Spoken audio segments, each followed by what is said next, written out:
हमारे सभी YouTube family को बहुत बहुत जय जय श्री सीताराम।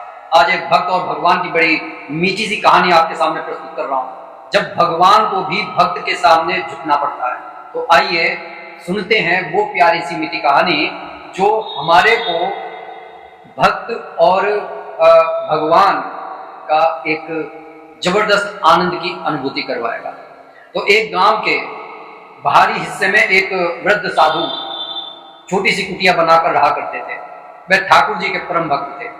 उनका स्वभाव अत्यंत शांत था। वो सरलता से अपना जीवन बिताते थे।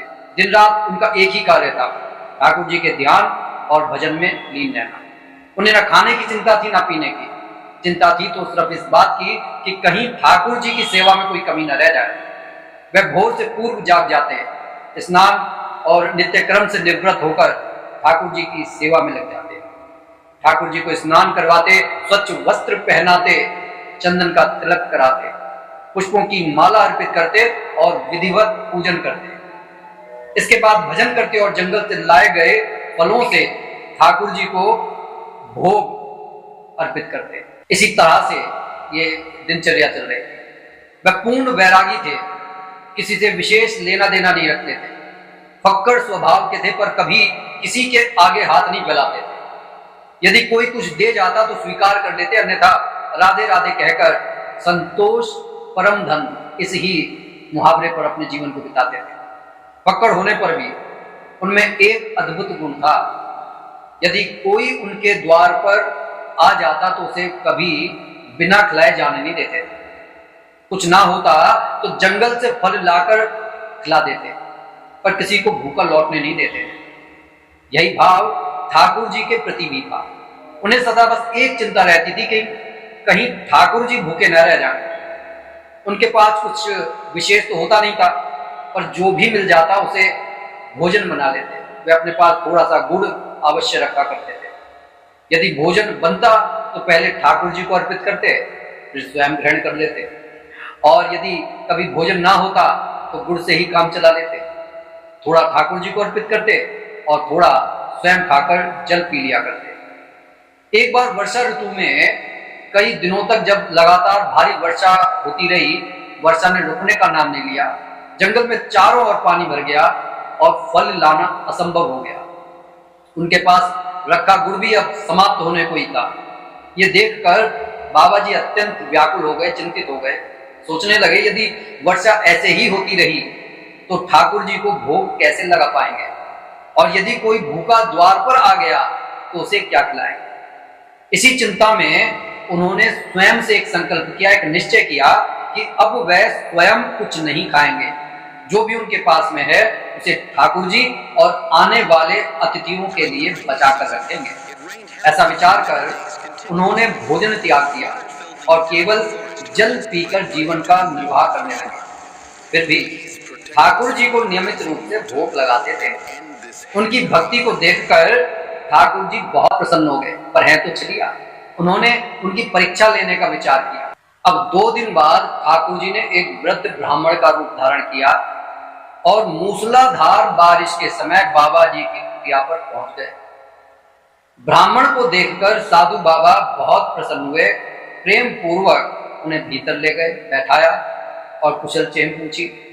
तब ब्राह्मण अति दीन स्वर में बोले कि वह 3 दिनों से भूखे हैं और शरीर बहुत कमजोर हो गया है। यदि कुछ खाने को मिल जाए तो बड़ी कृपा होगी। बाबा जी ने मन ही मन ठाकुर जी को धन्यवाद किया कि उनकी प्रेरणा से वह थोड़ा गुड़ तो बचा पाए। स्वयं 3 दिनों से भूखे होने पर भी उन्होंने यथासंभव गुड़ और जल ब्राह्मण देव को अर्पित किया और विनम्रता से कहा कि इस समय उनके पास यही साधन उपलब्ध हैं। बाबा की निष्ठा देखकर ठाकुर जी बहुत प्रसन्न हुए, पर उन्होंने इस परीक्षा को और भी जटिल बनाकर आगे बढ़ा दिया। ब्राह्मण बोले कि इससे उनकी भूख कैसे मिटे। यदि कुछ फल मिल जाए तो भूख शांत हो सकती है। अब उनकी ये बात सुनकर बाबा जी चिंतित हो गए। उनके द्वार से कोई भूखा लौट जाए, ये बात उनको स्वीकार नहीं थी। वह स्वयं वृद्ध थे, 3 दिनों से भूखे थे, शरीर दुर्बल था। फिर भी उन्होंने ब्राह्मण से कहा कि वह थोड़ा विश्राम करें, वह फलों का प्रबंध करते। बाबा जी ठाकुर जी को प्रणाम कर भीषण वर्षा में जंगल की ओर चल पड़े। जंगल में पानी भरा था, विषैले जीव इधर उधर बह रहे थे, पर वह किसी बात की चिंता किए बिना कृष्ण कृष्ण का जाप करते हुए आगे बढ़ते रहे। उनके मन में चिंता थी तो बस यही कि उनके द्वार पर आया हुआ अतिथि भूखा लौटना नहीं चाहिए। कठिनाई से उन्होंने फल एकत्र किए और कुटिया की ओर लौटे। वहां पहुंचकर उन्होंने ब्राह्मण देव से विलंब के लिए क्षमा मांगी और फल अर्पित किए। ब्राह्मण बोले कि बाबा जी साथ में ग्रहण करें, पर बाबा ने विनम्रता से कहा कि वह बिना ठाकुर जी को अर्पित किए कुछ भी ग्रहण नहीं करते।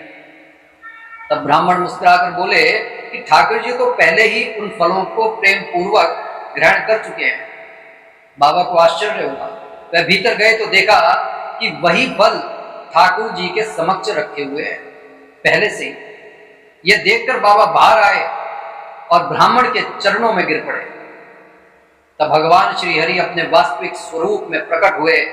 ठाकुर जी को देखकर बाबा अपनी शुद्ध बुद्ध खो बैठे। उनके चरणों से ऐसे लिपट गए मानो प्रेम का झरना फूट पड़ा हो।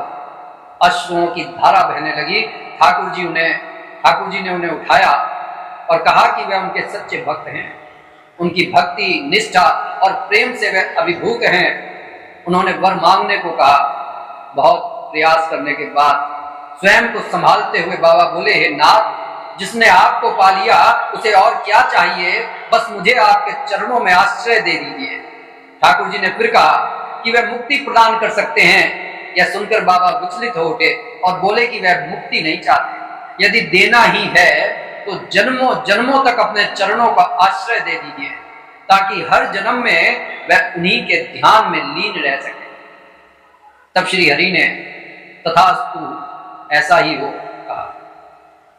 उनके ऐसा कहते ही साधु बाबा के प्राण श्री हरि में विलीन हो गए। जिसे मुक्ति मिल जाए उसे और क्या चाहिए। पर इस बाबा ने मुक्ति के स्थान पर भगवान की सेवा और चरणों का आश्रय मांगा। प्रेम से कहिए, जय श्री राधे कृष्ण। एक बार फिर कहिए, भक्त और भगवान की जय। तो कैसी लगी ये वीडियो कमेंट करके जरूर बताइएगा और ज्यादा से ज्यादा शेयर कीजिएगा। और जो भी भाई बंधु बहन हमारे चैनल पर नए हैं, कृपया चैनल को सब्सक्राइब करके हमारी सनातन फैमिली का अंग बन जाइएगा। बोलिए जय जय श्री सीताराम।